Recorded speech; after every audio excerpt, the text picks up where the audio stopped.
Chers amis de l'écriture, de la découverte et du développement personnel, bonsoir. Je m'appelle Guirlaine Delorme. Aujourd'hui, je vais vous lire le premier texte que j'ai écrit. Installez-vous confortablement, ouvrez votre cœur et plongeons dans cette aventure littéraire pour saluer les bienfaits de la lecture. Dans la pratique, la culture est considérée comme un bien de première nécessité. En vérité, un individu pour l'heure a besoin de se nourrir, de boire et de se cultiver. Il importe de souligner que les instruments digitaux peuvent aider à l'accomplissement de l'intellection, c'est-à-dire de la pensée. Heureux ceux qui s'adonnent à la lecture, à la recherche, car ils découvriront des éclaircies et en fin de rouleau, ils rencontreront bonheur en chemin. Chers jeunes, chers amis, beaucoup de temps se perdent en conjectures politiques et, en dernier recours, l'essentiel est oublié. La bonne nouvelle, c'est que tout n'est pas perdu. Une prise de conscience doit être effectuée chez les jeunes surtout, afin d'utiliser les canaux digitaux à bon escient. L'épanouissement par auto-formation et la connaissance. En outre, il n'y a pas comme l'auto-formation. Un bon livre est un puits du savoir.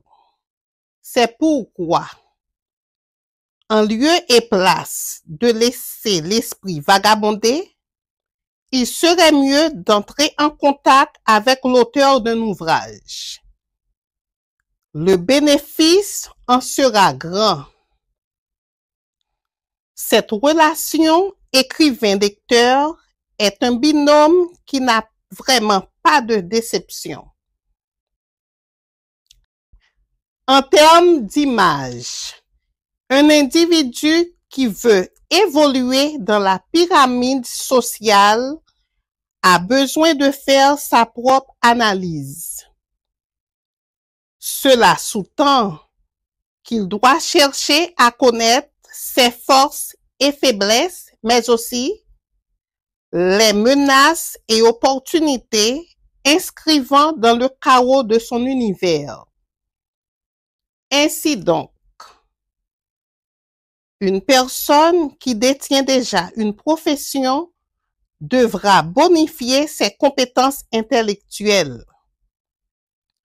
Dans le cas contraire, cette personne prendra le soin de se former à travers la recherche active et désormais, elle sera en marche avec le monde. Par la lecture, la recherche, une personne trouve des idées généreuses. L'intelligence se développe par le truchement de la fréquentation du génie des autres. Il importe de rappeler à langue forte que c'est en faisant le travail de la féronnerie que le titre de féronnier sera accordé à quelqu'un.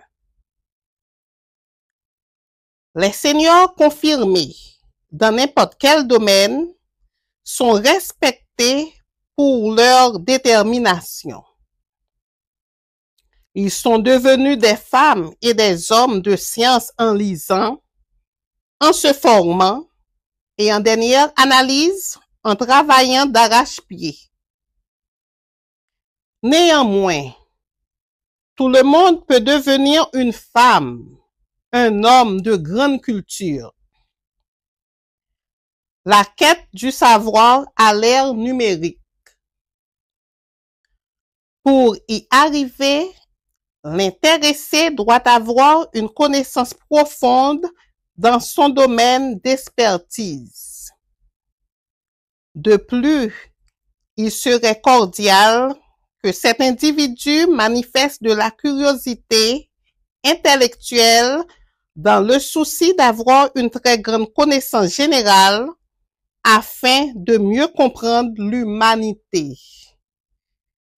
Au niveau de l'administration, la philosophie, l'histoire, la sociologie, la psychologie, l'économie, la statistique, la musique, le sport, les bonnes manières à table, l'art, le protocole vestimentaire, la communication, la peinture pour ne citer que celle-là.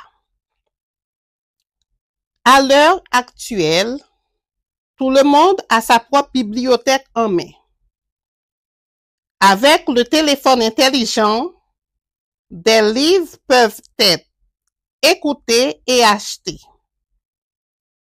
Il n'y a presque pas de distance. Le bon côté du numérique doit être exploité.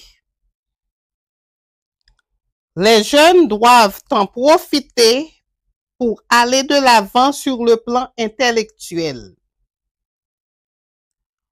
Au cas où il serait impossible de se payer un livre, le portable pourrait assurer la substitution puisque la jeunesse est toujours connectée.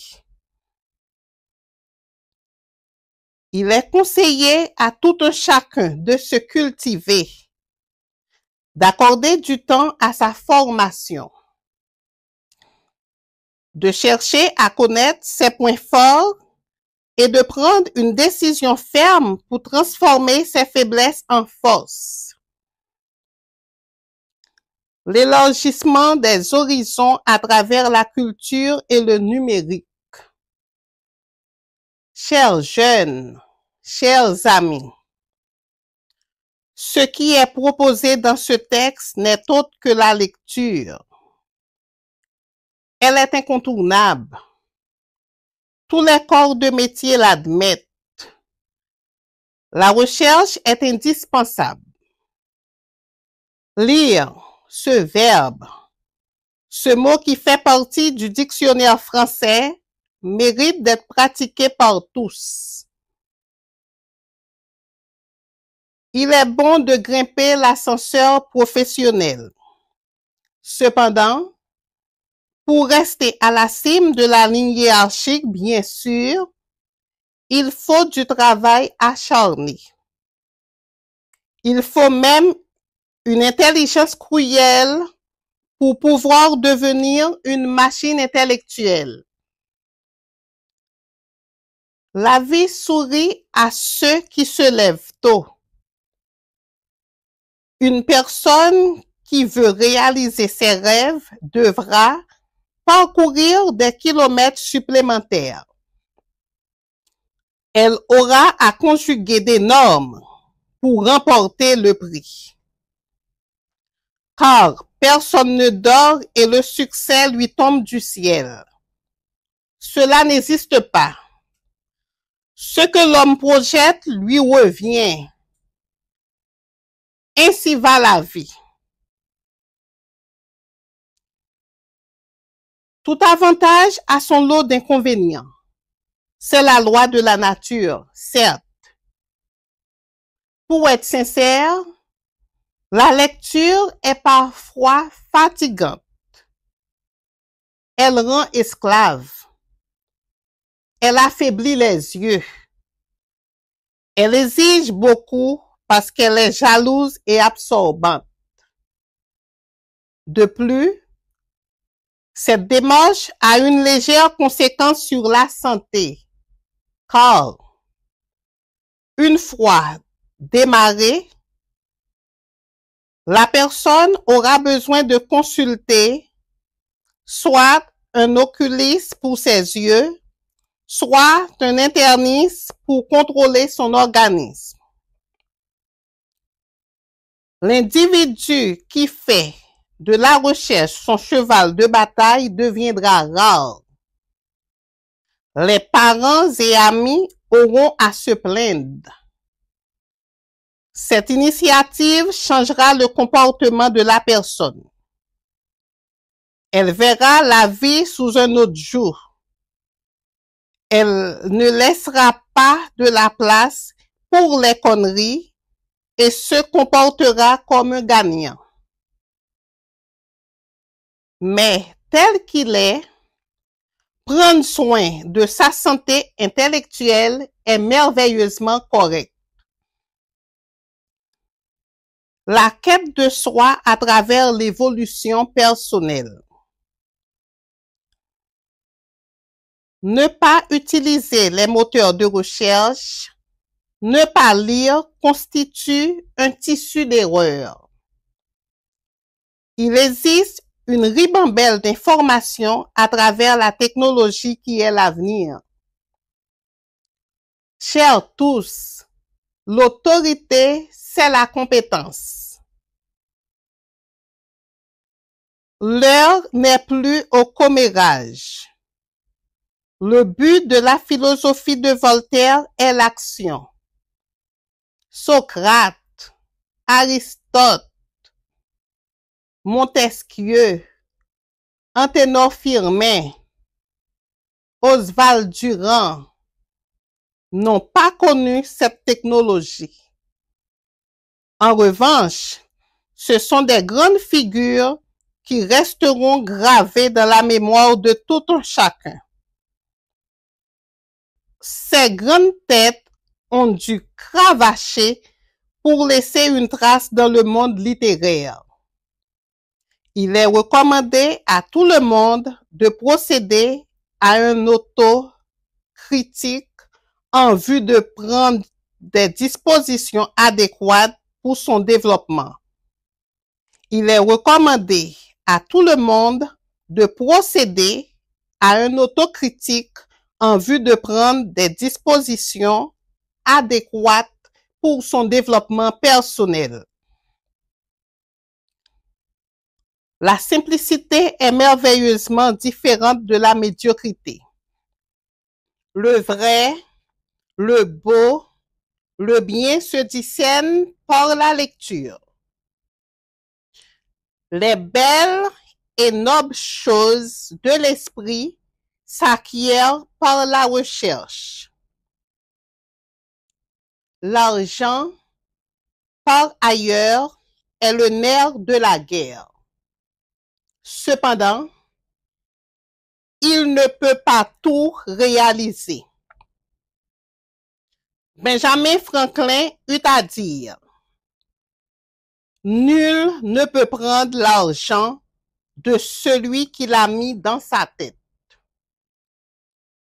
Quand une personne parle pour l'éternité, elle va uniquement avec tout son savoir.